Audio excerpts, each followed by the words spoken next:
Okay guys, it's April, it's 22 degrees and it's snowing and there's a pandemic going on.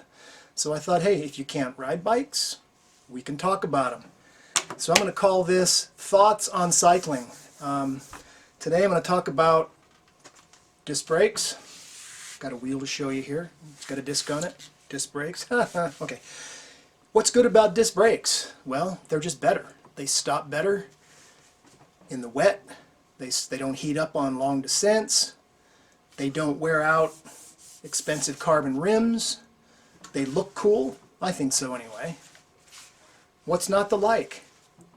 Well, what's not to like is the rotors are very delicate. If you push on them, they'll bend, and the clearances are so tight you're going to have a rub. Okay?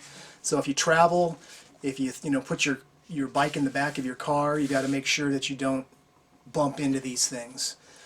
So that's a pain in the butt. So they're basically just kind of harder to deal with, and they cost a lot more money. You're looking at two bikes, one a rim brake and one a disc brake. One's more, the rim brake is cheaper. It's also lighter. So why the heck would you want disc brakes? Well, another good thing about disc brakes is tire size. You can run a much bigger tire usually because you're not limited by the rim brake caliper coming over the top. Most rim brake bikes that have direct mount brakes are limited to like a 28. So, with the right frame, you can go up to 32. On a gravel bike, even bigger. So they have their pluses. But what's good about rim brakes? Well, I've already said they're lighter. They're cheaper. They work really good unless you're out in the wet or doing a screaming descent where you're just pounding the brakes before a curve. And how many of us average riders really do that? So for me, where I live, it's pretty dry, and I usually don't ride in the wet too much. So rim brakes are great. I mean, I've been riding them for 50 years, and I'm still here.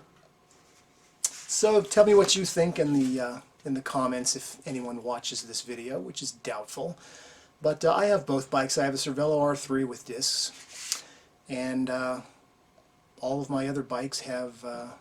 Well, no, I have a gravel bike with discs, and I have a mountain bike with discs. But the other bikes, the other 6, are rim brakes. So they're both good. Get what you want, but depending on where you live, rim brakes might be good enough. If you're out in the water all the time or mountainous, you might want disc. All right, that's my thought for today anyway. Thanks for watching.